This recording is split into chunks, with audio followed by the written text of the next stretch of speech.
Yo, super random video. Wasn't planning on coming back on today. But yeah, I'm gonna be on tomorrow to cover the Warrington Laura 2 fight. All right. But I wanted to jump on here. I saw that the Oscar De La Hoya fight. I might as well wait for a few more people to come in. But I saw the Oscar De La Hoya fight with Victor Belfort was canceled because Oscar is in the hospital with COVID. And surprise, we're getting Evander Holyfield as a replacement, which is kind of crazy. Very, very, very crazy. All right, but listen, I'm gonna let a few more people come in. Totally random. I just was on a couple hours ago. But first and foremost, I wanna say rest in peace to Jeanette Zacharias Zapata. All right, 18-year-old boxer that passed away 5 days after her fight, her knockout loss. We hate when this happens.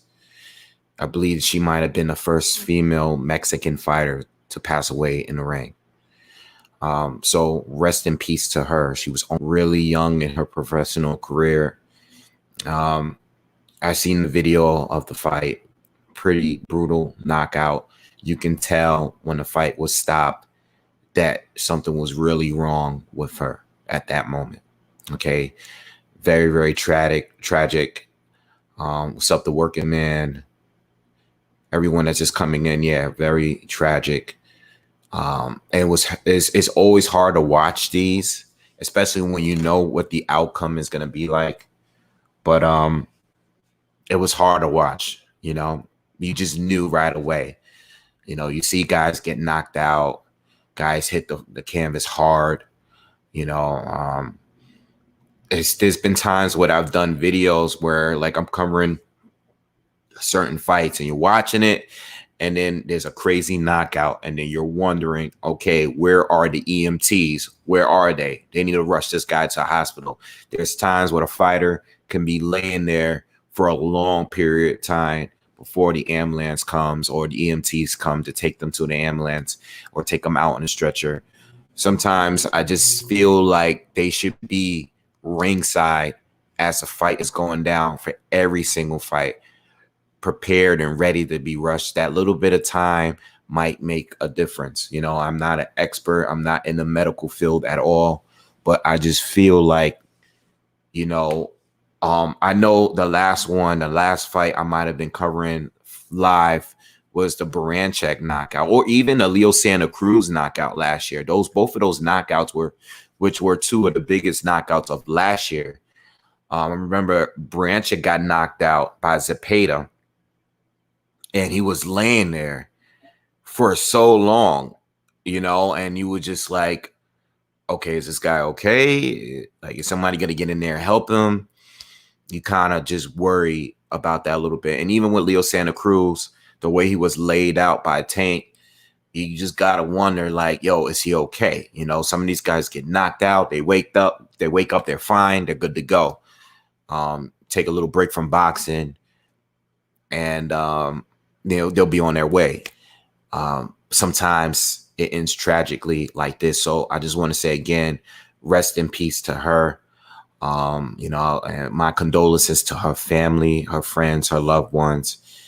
And, you know, I guess it's part of the dangers that come with the sport. You know, I don't think there's a complete way to stop it from happening. You know, taking an amount of punishment for that amount of time and taking trauma to the head is part of the sport that we love. You know, unfortunately, this can happen. I think the best we can really do is do better when it comes to having these EMTs on standby, ready to take them to the hospital if need be, or, you know, being clean, you know, these fighters being clean. I'm never going to be the channel that's going to tell you Well, they should just allow all PEDs, anyone to have them. I'm never going to be that channel. All right. I think as dangerous as the sport is already, just even further enhancements can make it even more dangerous. Give guys more speed, more power. Guys that are already, they already have speed, they already have power. You're already taking trauma to the head. I think the PEDs can make it even more dangerous. And this is why I always feel like it's a cop out when people just say, let them all just juice up. Whenever someone tests positive for a substance, there's always the people that just come out and say, oh, you know what? Let it go. Let it be. Most of these guys are juicing anyway. And I get that. But there's a lot of guys that's not juicing, Yeah, shout out to everyone that's here, man. Totally random video. Working Man, what's up? Roland Curtis, what's up? RC Rolas, what's up? D Radford, what's going on? MMA Crossfire, what's happening? Yeah, for Saturday she was in critical condition. Yeah, it took 5 days. It's been a week now. Reminding me of Donna Stevenson. Yeah, I agree. Donna Stevenson went through the same thing, and sometimes you can't tell. Sometimes, some of these fighters, they take a lot of punishment. They walk out of the ring. They go on with their day. They might go to the hospital, but they look fine. They don't look that bad. And then we find out what happened later. In this situation, you kind of knew, like, whoa, there are certain situations where nothing happens. But in this situation, as you rewatch it, you kind of like, damn, you just knew at that moment, like, some people get knocked out, but the way she looked, it was bad. It was hard to watch. It was hard for me to watch. Same thing with Patrick Day and all the other fighters that, has passed away or were never the same after a certain fight. Yeah, Donna Stevenson was definitely a miracle for him, and this is why sometimes I want a lot of these fights. All of this is going to come together in this video. Talking about, older fighters coming back. Donna Stevenson wasn't older. Yeah, he was outside of his prime, but he was still very good at the time where that happened to him. We almost lost him. All right, but he was definitely past it in his age. And, he went in there and he was still defending his title and he was still fighting at a very elite level at his age, but it's very risky. I was worried about that with Bernard Hopkins coming back, fighting Joe Smith and fighting all these guys. Yes, he fights very well for the age, but you don't want to go out taking a punishment and getting knocked out of the ring.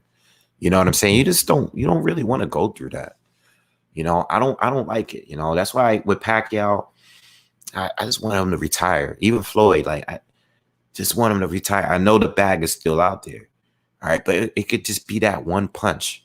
That one punch. Like, listen, you made hundreds of millions of dollars. Even the guys that didn't make it that big, you made your money. Why keep risking it? Is it really worth it? If something were to happen, is it really worth it? But yeah, if you haven't heard, Evander Holyfield will be replacing Oscar De La Hoya in next week's fight with Oscar. It was another crossover fight between MMA legend Victor Belfort and Oscar De La Hoya. These guys are going to fight next week. I'm not sure of what Oscar age is right now. I know Belfort was 44, but I apologize. Evander Holyfield is 58 years old. All right. What's up, Arlette? What's going on? Holyfield is 58 years old. And I'm like, I remember when he was getting prepared and training, Tyson came back and forth. Roy Jones. So a lot of us was expecting Tyson to fight Holyfield for a third time. We didn't even know that. We didn't even know that it was going to be Roy Jones Jr. A lot of us expected it to be Holyfield because while Tyson was training and they were showing us all these crazy videos of him preparing, we saw Holyfield videos started to emerge as well. And he looked in great shape at his age, 58 years old. Oscar caught COVID. He has COVID, and he put out a statement today, basically in a hospital, and he's out of the fight. And Holyfield is going to replace him and fight Victor Belfort. Now, if you're not familiar with Victor Belfort, he's one of the earlier UFC fighters, star fighters back in the 90s. All right. He's been fighting a long period of time. I think his last, I mean, it's been probably a few years since he fought in the MMA. You know, correct me if I'm wrong. I didn't check. I should have checked, but you know, Victor Belfort was there he was a first generation UFC fighter. And he was 19. He was one of the youngest guys to come in, you know, and he was extremely explosive, all hands, you know, he was a huge striker. You know, at that time, it was a lot of Brazilian guys. He's a Brazilian fighter. At that time, was a lot of Brazilian fighters that's coming in, like the Gracies, and they were doing jiu-jitsu and stuff like that. And they were more submissive type of fighters. Victor Belfort was an extreme striker, you know, and he was just knocking guys out when he first joined. Now, he took his losses too, but he was like 19, 20. He was a kid. And he was a heavyweight at that time, you know. He was completely jacked up. And he's failed his drug test before and stuff. And he's 44 years old. Yes, he was a big striker in MMA. But this is another one of those fights where it's like, all right, it's an MMA guy against a boxer, you know, and whether it's against De La Hoya, who's definitely hasn't fought in a long time, whether it's against Evander Holyfield, who's much older. You know, I don't know what Evander Holyfield is going to bring. I don't know how many rounds are going. I don't know any information on this. I'm just, you know, I don't want to keep saying I am tired of these fights, but I also I'm more tired of the lack of real boxing matches between the current fighters, you know. And you know, the problem is with these young, and I was thinking about this earlier. I think another problem with these fighters that are not fighting the very best in their prime, like, for example, you have Demetrius Andre. Certain situations, I feel like he was ducked. Other situations, I feel like he missed opportunities, all right? The way this sport works today, the way it works, when you have an opportunity to fight the very best, you must take it. It's not always going to be there. You have to go for it. You can't miss out. Demetrius Andre is one of those fighters that is a great example for this situation. And I bring on randomly, excuse the dirt bikes in the background. I bring it up because you got to look at his situation, right? Look at 160 where no one's really fighting each other. People wanted Canelo when he was there. People still want Triple G. You didn't get the Triple G fight. You didn't get the Canelo fight, right? But you got Janibek, right? That's coming up at 160. He's going to be pretty damn close to being a WBO mandatory. And there's guys like that who are younger, they're fresher, all right, and they're making a good run. And you have Demetrius Andre that never got that huge opportunity, but missed out due to his fault. He missed out on a couple good opportunities he probably should have taken, right? So now, let's just say Janibek, by the time you face him, he might actually be your toughest challenger. You can make an argument. Not saying he is. Not saying that, you know, he absolutely, there's no other tougher guy out there. But what I'm saying is, if this guy steps up and beats you, it's like, damn, you already didn't get your opportunities. Now you're really not going to get your opportunity because this younger guy that's just coming in the game, coming straight towards you. They're going straight at you at a time where you're pushing towards your mid-30s and you never really got that big fight, you know? You got to go for it right away because this sport is funny, you know. Sometimes being on a right label, or not label, I'm thinking music, right?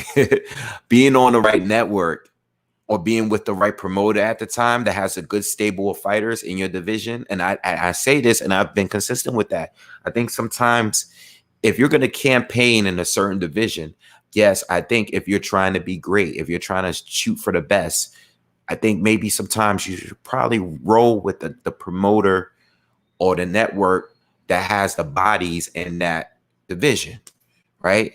And I feel this way about the welterweight divisions. Terrence Bud Crawford, who's been with Top Rank, he was with Top Rank since he had the dreads, right? He was with Top Rank years ago. You did your thing at 135. It's cool. You did that, right? You moved up to 140, became undisputed. Cool. All the fights that can be made at 140. 140 is a safe place. 140, and I mean that by people will fight cross networks. It's not that hard to make it. There's no real big money there.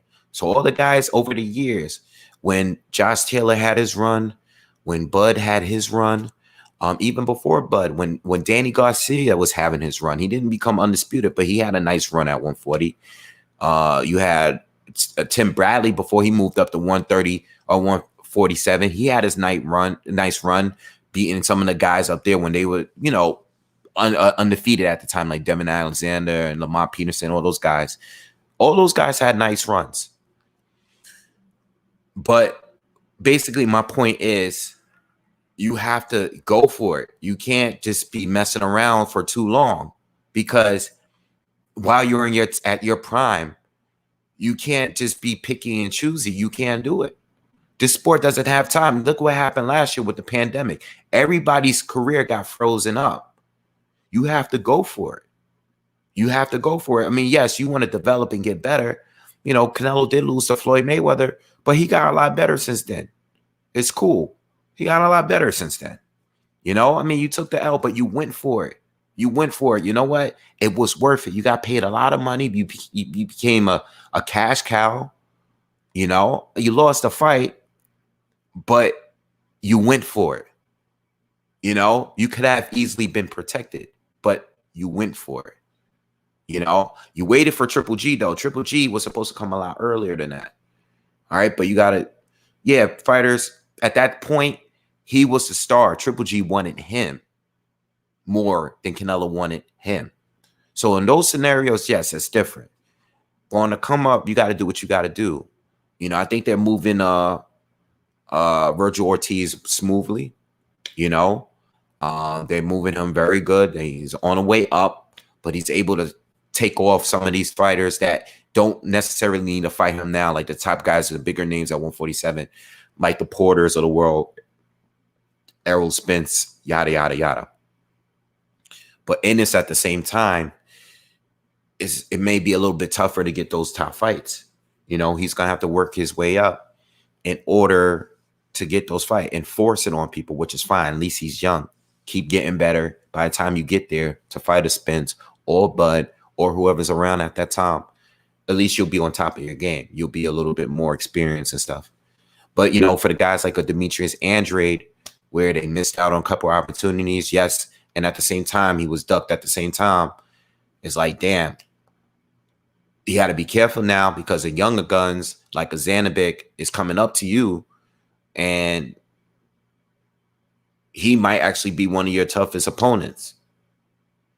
And if you get knocked off by him, you're really never going to get an opportunity, which you probably won't, because I think Jaime Munguia is like his mandatory too, but Jaime Munguia is just being moved like they're being very cautious of who they let him fight, basically, right? Boxing pound for pound, Jack. Wave, serious question to you. Valdez situation similar to Billy Joe Saunders. Why the difference in treatment at WBC? Or we're gonna get to that. And, we could start talking about that right now.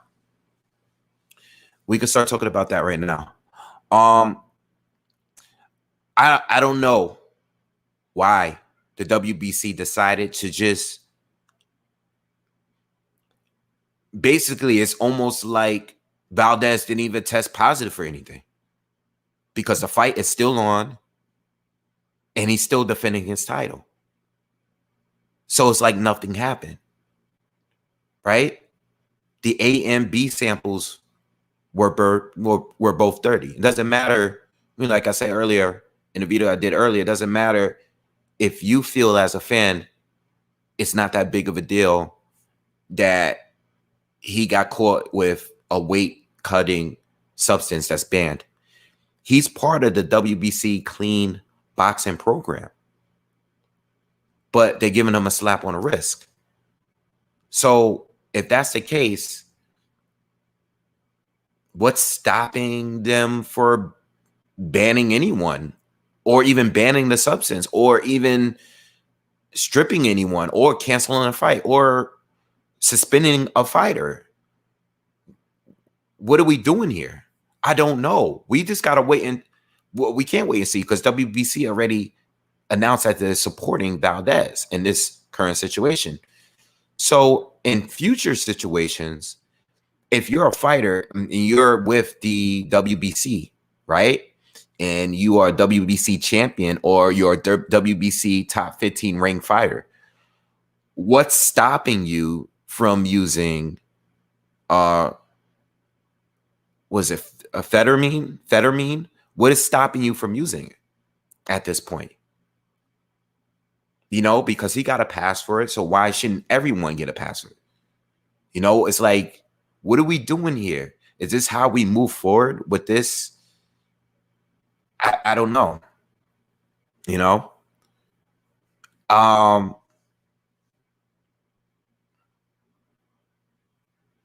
would like to know, and I would like to hear from Mauricio Solomon on why they're giving him a full, complete pass on this. Why? They didn't even say that. They didn't say anything. I don't know. You know, I'm still waiting to see. Leonard says different commission make the decision. Massachusetts would not approve Billy Joe Saunders to fight, and the other one is allowing Valdez. Fentermine. That's right. Yeah. No, I'm not fighting Valdez. Yes, and in the MMA, USADA regulates PED suspensions. Yeah. All right. So look, this is what it is to me, and I really just, you know, I want consistency. And some people say, in response to that, just let them use the drugs. You know, just let them use it. You know, let's stop having these fight cancellations. You know, everyone is juicing anyway.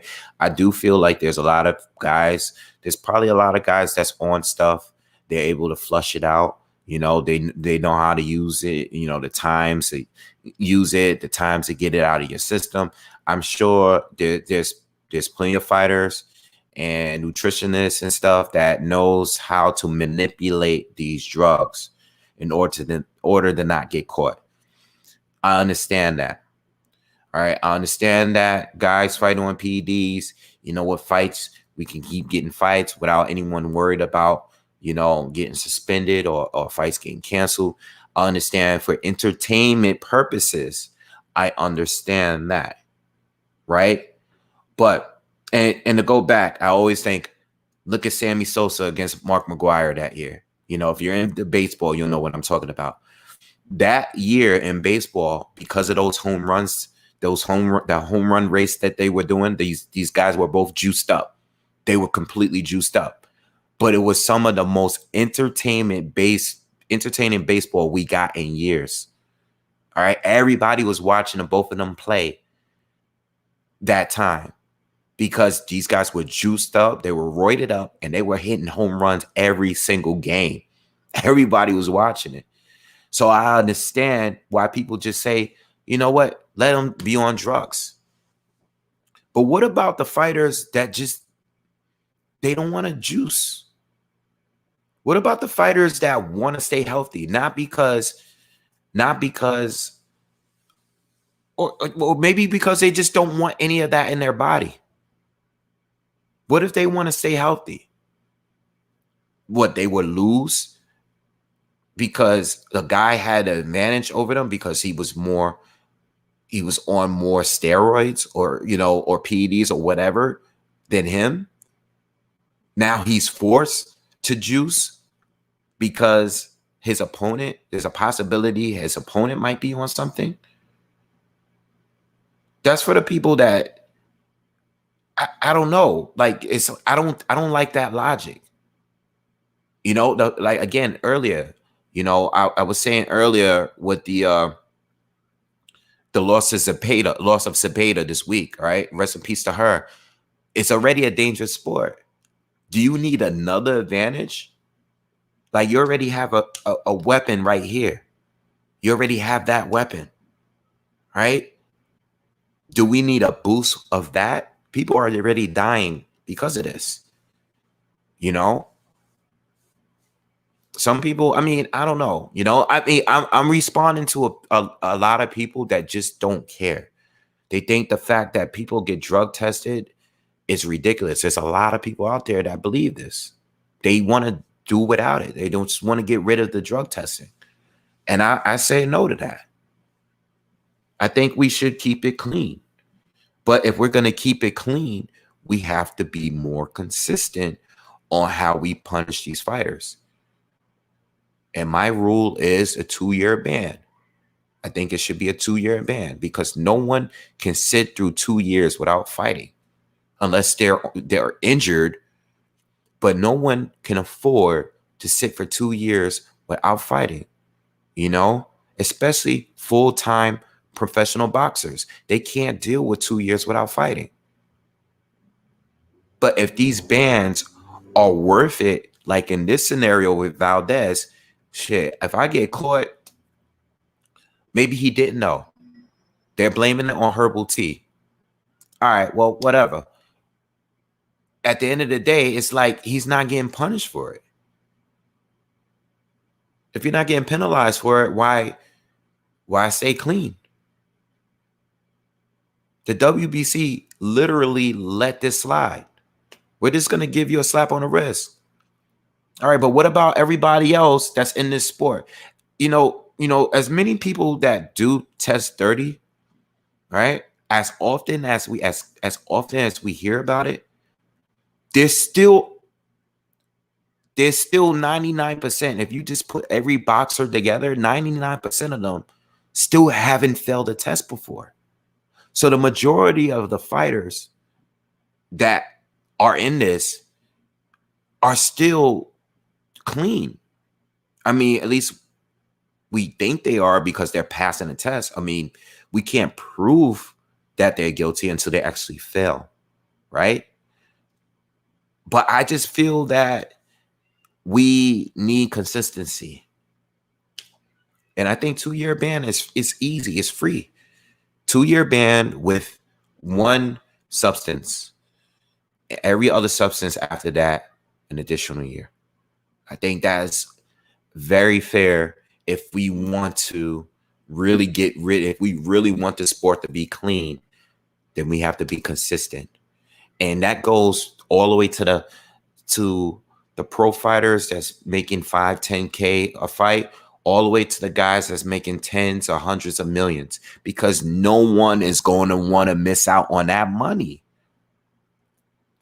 Even if you're Floyd Mayweather, if you're actively boxing, what he was boxing for, you think of Floyd, and you think of Pacquiao, you think of Canelo, the guys that's making AJ, Fury, Wilder, the guys that's making 20-30 million for a fight, right? If you're making 20-30 million for a fight or more, you think those guys want to miss out on a payday for 2 years? Plus, they lose credibility on top of that. People are going to call you a juicer, a drug cheat. You think people want to, you think Canelo right now wants to be called that right now? Canelo doesn't want to be called that. Canelo probably woke up like, yo, what is Canelo woke up and grabbed his cell phone and probably was like, what the hell? Like, I have nothing to do with this. No one wants to be called that.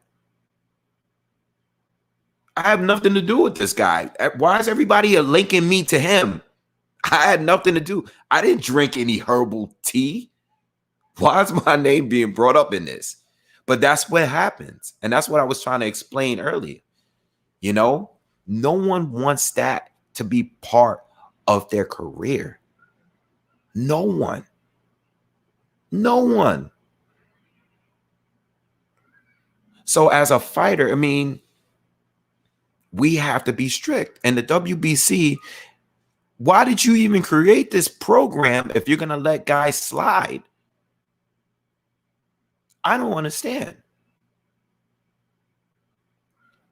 So I like to see that the fans and the public are putting pressure on the WBC. But you know what? When it comes to boxing, and I noticed that's the news for the week, right? Like Oscar Valdez took over the week. You know, all we got was oh, thank you, Lee. Thank you for this. Thank you. Appreciate it. Thank you for the $500.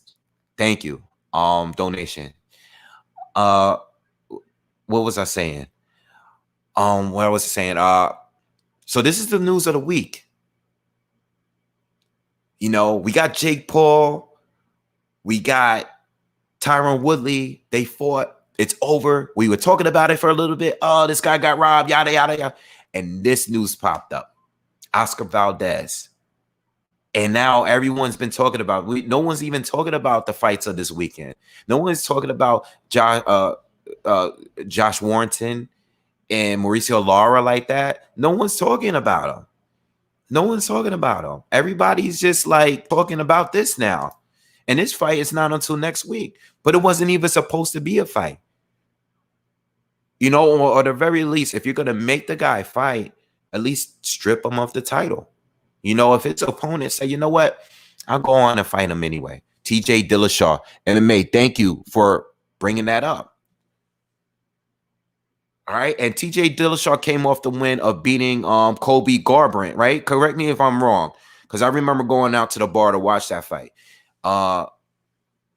He fought Cody Garbrandt in a rematch, I believe, and he tested positive, right? No, was it Cody? I think it was, because Cody beat who's the other champion that he beat? You know, my MMA is like, I'm there, but I'm like a casual now. I'm not like, you know, like good with it like I used to be. But anyway, yeah. TJ Dillashaw, who's been a top fighter for years, they suspended his ass for 2 years. You know, it was 2 year suspension. Like you have to hate that, but you have to do it in order to keep. You have to keep this fight. You got to keep the sport clean. You know, you got to do it. You know, this whole Evander Holyfield thing is weird to me, man. Again, you know, when I look at this card, because I believe Tito Ortiz is also, who is Tito Ortiz going to fight this weekend? They're going to be on that same card. Yeah, Tito Ortiz from MMA, who's one of the OGs of MMA as well. All right, from back in the day, I believe he was also fighting in the 90s. Yeah, he definitely was fighting in the earliest days. Oh, okay, he's fighting Anderson Silva. Okay. Anderson Silva is going to destroy him. I don't even know, like, why. Because at this point, Anderson Silva has proven that he's legit as a boxer. Tito Ortiz was always kind of chinny to me, and I don't think he was an elite striker. You know, I guess he was an elite fighter at the time. I mean, him and the Liddell fights were great. He does have a win over, I think he did beat Vitor Belfort. I mean, he has good wins. I'm not trying to take anything away from him. But Anderson Silva is going to destroy him in a boxing match. Oh, he's going to destroy Anderson Silva, because Silva is going to look like an actual boxer, which he is, but he's gonna look like a top boxer when he gets in there with Tito Ortiz. All I hope for these guys, to be honest, man, all I hope is that all of these guys are okay at the end of the match, man. I don't want none of these guys to get hurt. I hated to see Chuck Liddell come back out of retirement and go over and fight in that MMA match. And he looked terrible. I can't remember who he fought that day, but like it was like last year or something like that. Chuck Liddell, maybe a year or two ago, Chuck Liddell came out of retirement. I hated to watch that, man. He looked terrible. He looked terrible. I don't like when these old guys come back and they just getting knocked out, man. I don't want to see that. You know, it was against Tito. Okay, it was against Tito Ortiz. I forgot they fought for a fourth time. I hated that because Ortiz was younger, you know, and he was just in better shape. You know, he always kind of stayed fit, you know, through all the injuries and stuff he had in his career. I hated to see that fight like that, you know. I mean, of course, I interviewed Chuck for that fight. He wanted to come back. I know Dana had a big problem with that, right? I think Dana White really didn't like Chuck to come back in that fight. You don't want to see. These are guys I grew up watching. I was a kid. I was a UFC, old UFC head. You know, I used to watch the fight. Victor Ortiz. I'm sorry, not Victor Ortiz. Vitor Belfort was one of my original favorite UFC fighters. Nah, Don Fry was. Don Fry was number one. I think Don Fry was my first favorite UFC fighter. Definitely. When he was fighting like Gary Goodridge and Tank Abbott and who else did Don Fry? Who did Don Fry lose to? Damn, who was the first fighter that he lost to? I was so disappointed because Don Fry had a nice run, but he was my first favorite fighter in the UFC. Dan Severn. Yeah, I remember Dan Severn lost to Ken Shamrock in the first one. And then I think Dan won the rematch or whatever. But who did Don Fry lose to? Who's the other wrestler that came and beat Dan Severn? He was a guy he was jacked up, dude. I can't remember who he was. I can't remember. You know, if you guys could look it up, who was the first guy that Don Fry lost to in the UFC? I can't remember his name. It wasn't Shamrock. No, it was the other wrestler that took him down. Mark Coleman. Yes, Mark Coleman. Mark Coleman was a beast. He was a beast, bro. Mark Coleman was the first UFC fighter that I think was separated himself from everybody else. Like you can tell at that time when he came in, I know he lost and stuff, but you know, I know he had some like cardio issues, but Mark Coleman was like when you saw him and when he first came in and he started fighting all the top guys in the UFC at that time, whatever UFC was the earlier ones, he looked like a super, super elite wrestler. Like a lot of those guys were just like random guys they picked up. Mark Coleman was like a real elite wrestler, you know? He was like I don't think he was an Olympian, but I think he was like a national championship wrestler at that time. You know? Yeah. MMA said Mark Coleman reminded me of Zangief from Street Fighter. But anyway, listen, I just hope that these guys on this card stay safe. I hope none of these guys are hurt. I don't want to see any of my legends that I grew up watching get hurt. You know, that includes Holyfield, Holyfield, Belfort, Ortiz, Silva, all these guys that's going to be on our card. Hopefully all those guys are good. And that's that. You know, that's all I really can say about that. You know, I just want them to be all healthy. Whoever wins or loses, I don't want to see no devastating knockout and the guys. I don't want to see nothing like that, man. You know, I don't think it's worth it. But at the same time, I'm not sure what financial situations these fighters are in. So I get it. You know, these guys do have a name. They can still make lots of money fighting. And I see if they're going to jump on, they're going to probably jump on. Like I said, I don't think Pacquiao is done. I still feel like Pacquiao, whether he comes back and trying to get the rematch or not, I still believe that Pacquiao will return in some way, in some form. You know, I don't know how exactly it's going to be, but I do feel like he's going to return at some point. Can Holyfield get cleared by the commission? I mean, I don't know. You know, are they doing an exhibition? I don't know the details on this fight because I wasn't going to tune in. I wasn't going to. It's only few of them that really have my interest. Silva against Chavez Jr. had my interest because Silva is one of my favorite all time. I mean, he's one of the greatest MMA fighters, if not the greatest MMA fighters of all time. And I was just curious to see how he would do in a boxing match because he was the elite striker. You know, I mean, his reflexes, you know, and his slickness as an MMA fighter was elite. So I was curious to see how he would look against a boxer who, yes, Chavez Jr. is not an elite fighter by any means at this point in his life, but I still felt that him being younger than Silva and being a career pro boxer would give him an advantage. And I was wrong there. You know, Silva made it look cool. He made it look like he'd been boxing all these years. He made it look really, really good. Yeah, so you know, that was that. But yeah, I'm not interested in this card, honestly. You know, I'm not covering it. Don't expect me to cover it. I know I covered last week with Jake Paul and Tyron Woodley.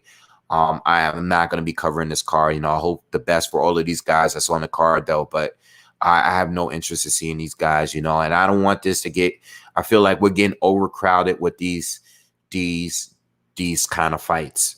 You know, these kind of fights ain't it, you know, and they're going to happen. That's cool. But I need real boxing matches with the current elite fighters, you know, with these guys that's here today.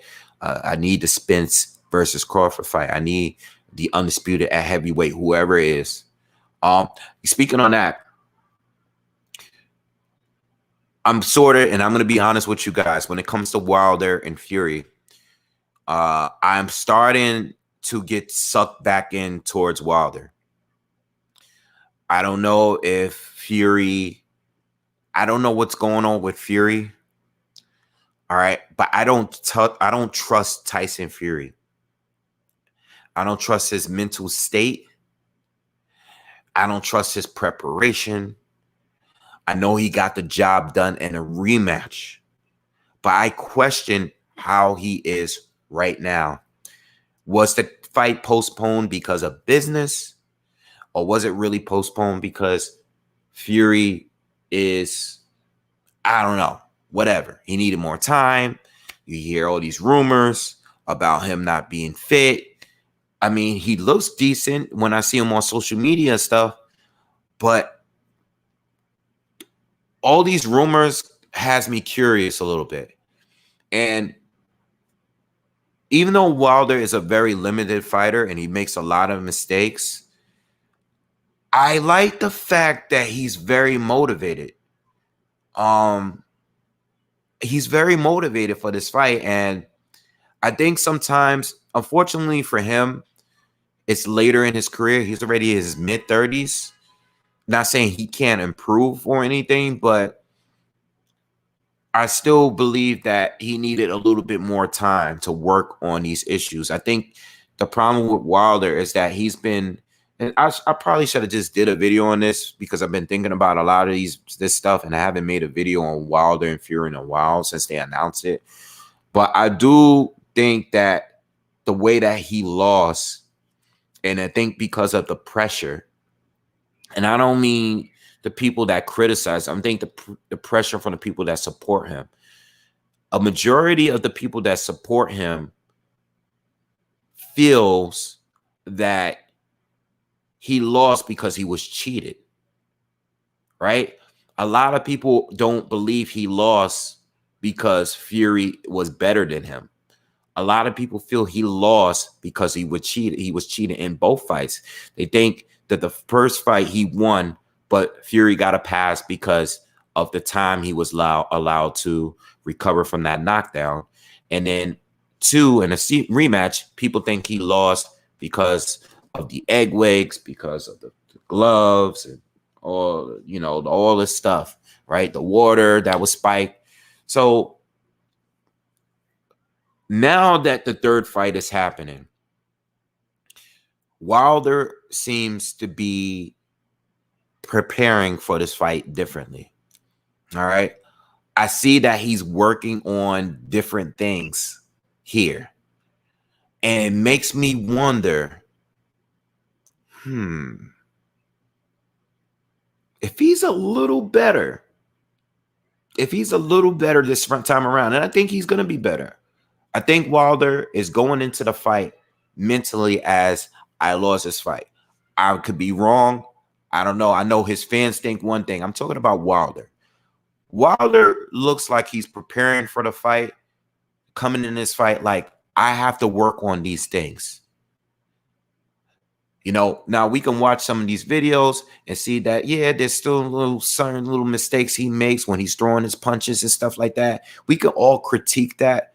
But at the same time, I see that the guy looks motivated. Whatever way he used to prepare for every single fight, I don't believe it's the same. And it makes it harder to decide on how this fight is going to go. Because I know what Fury did, right? I think Fury won the first fight. I think he won more rounds. All right. I know the knockdowns were there, but I still think Fury did enough to edge the fight. I've watched it a bunch of times since then, and I do think it was probably a lot more debatable than when I originally saw it. Fury won. We know the outcome of the second fight. But what I'm saying is Wilder is preparing differently. And I think sometimes you have to lose. Maybe you have to be embarrassed a little bit. I'm sure he felt embarrassed. And regardless of what his hardcore fans say, I'm not thinking like that. I'm thinking as a man, as a person, you have to feel somewhat embarrassed because you got dominated. Whether you felt good or whatever, the lights and cameras was on you and you underperformed. And going into this third match, I feel like he's motivated. He's going into the fight like he has to be his very best in order to compete. And Tyson Fury, I'm not sure where he's at mentally. I'm not sure. Why? Because I remember the last time he won the title, he never defended it. We've never seen Tyson Fury defend it. How is he mentally going into this fight? Is he going in there? And even if he's preparing, is he going in there thinking like, I already beat this guy, so I can just whoop him again? It'll be easy work. I'm not sure.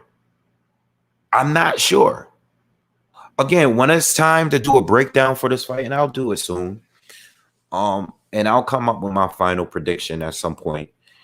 I'll say what I have to say. But I remember when I first found out these guys were going to fight it again, and I was like, I think, Fury's going to beat him. And this was even last year. I think Fury's going to beat him again. Fury had a different strategy in the second one, clearly different strategy. Whereas Wilder, I wasn't really sure if there was a different strategy, because Wilder he's pretty limited, and really didn't see much of anything. All I know is that Fury came in heavier that time.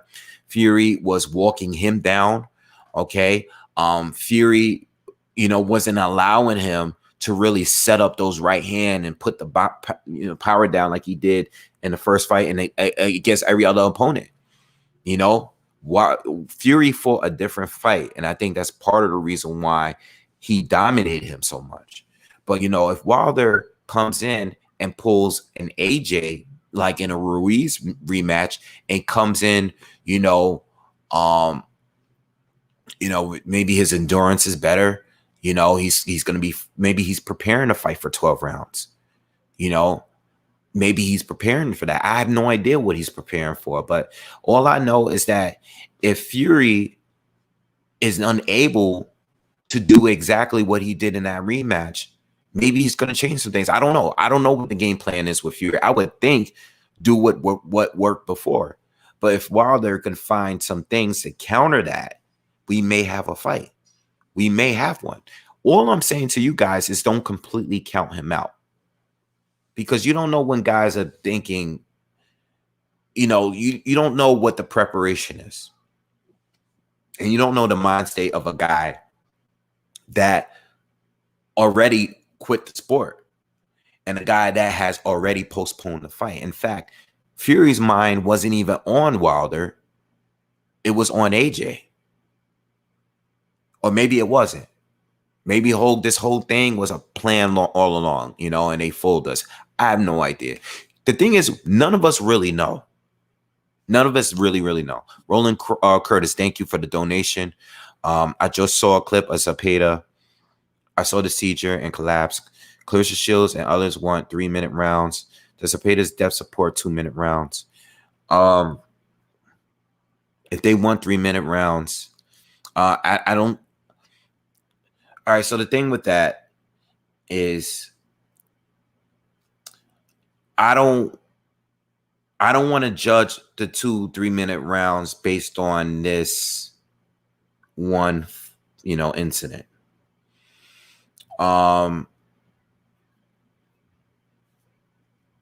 If the women want it, that's not a call I can make.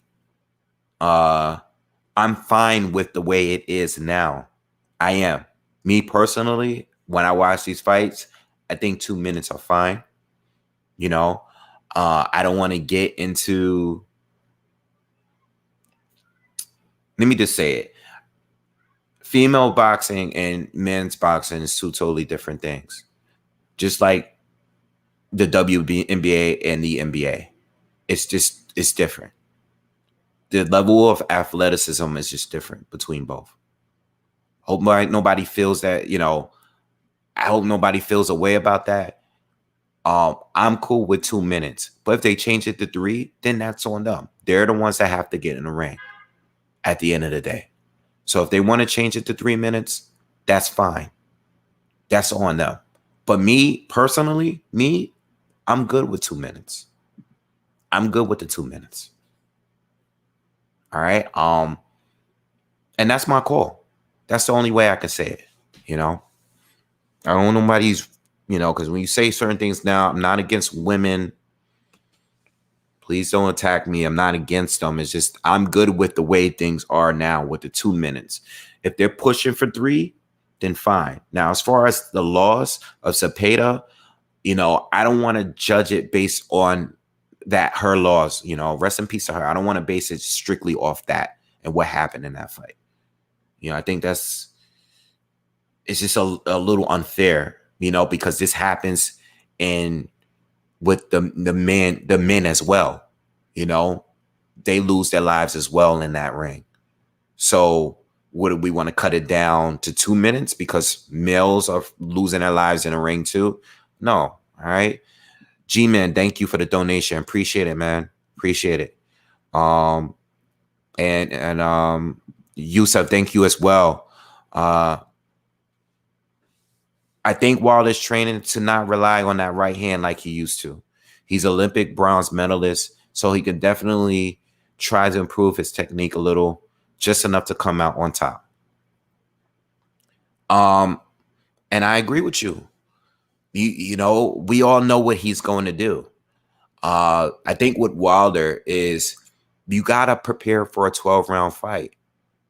You have to. You have to do it. It's worked for you all of these years. Maybe some of the other elite fighters in the division, if he had fought them earlier, maybe they would have exposed him earlier. All right. But some of the fighters that did expose him a little bit, like a Gerald Washington who won rounds against him, like Arthur Spilka, who I think was actually winning by a point by the time Wilder stopped him. That was a good-ass fight. But Spilka really exposed Wilder because Wilder was having a tough time landing that right hand, and he really couldn't land clean much against Spilka in that fight. Spilka was outboxing him, you know, and his Spilka wasn't even undefeated at that time. So with that being said, I think I agree with you. You know, I think Wilder is working on these other things that people have always said that he lacked in. And I think it's the perfect time to do it. I mean, if not now, when? You know, you're at the end of your career as it is. How many fights do you have to go? You know, especially if you don't win this one. So I think that fighting Fury, after losing to him, you must work on these other things. And when I'm seeing in these videos with him and his coach, I like what I'm seeing. You know, I like it. And he's had plenty of time. You know, I don't know how much of last year he was using this time to prepare. I don't know how much last year, but I know this year it seemed like he's really been on it all year, you know, and I like it. And hopefully, I think they have more than enough time now to make it muscle memory, you know. But again, we also got to wonder too, once Tyson Fury hits you, right? Once he hits you, or once he's having his way with you, what if he's having some success against you in 1 or 2 rounds? Are you going to revert right back to the way that you're used to fighting? Are you going to panic? These are also things you have to wonder. That's why I think this third fight, I think all of the fights were hard to call, because the first fight, you and Leonard, thank you for the super chat. I agree. Zepeda is a separate case. I saw her previous KO on a Twitter post. She did not look good with that KO. See, you know, I didn't see that previous KO. All right. I looked her up. I saw her record. You know, I know she's young. She doesn't have that many pro fights. All right. But I saw that KO and I knew that she did get KO. I didn't watch the previous fights before, but you know, yeah. You know, I don't want to attach both of those, you know. Let's keep it classy. You know, her death was very tragic, and it's going to leave it at that. But as far as what I was saying with Wilder and Fury is all fights were hard to call for me.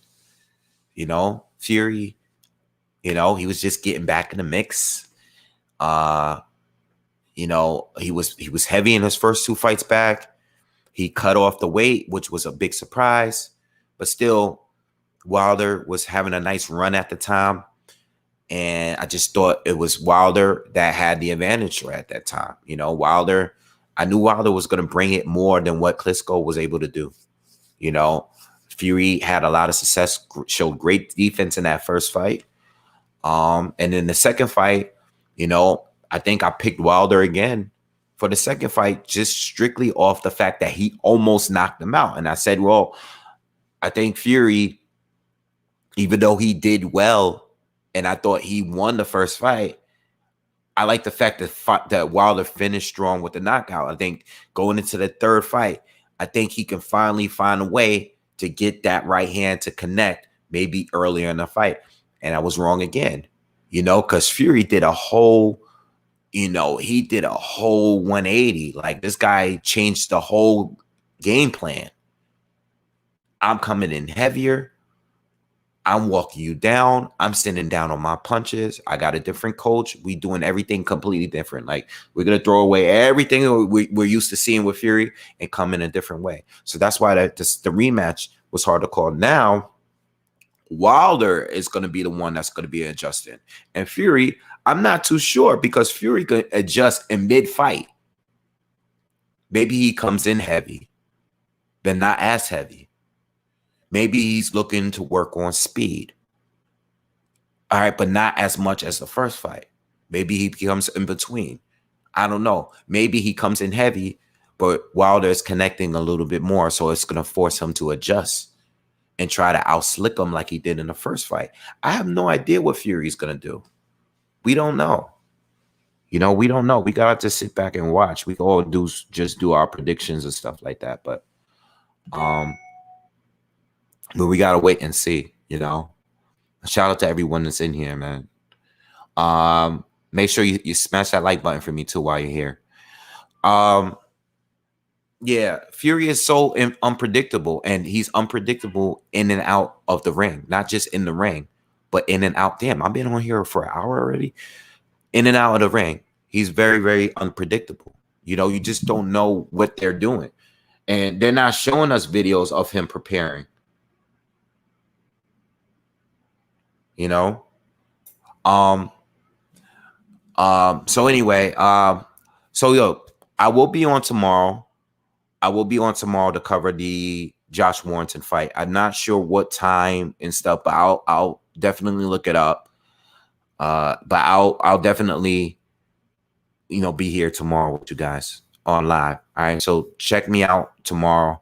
I'll put the notification up for the time for the fight tomorrow. But I'll be here covering the fight tomorrow. So, you know, definitely check in with me tomorrow. Hit that like button if you're new. Hit that subscribe button. Hit that bell notification button. Hit all those buttons that's at the top of the video. Smash all those buttons. But yeah, now I got to get out of here, man. I hope you guys have a good night and a good weekend. And I'll see you tomorrow. All right. Peace.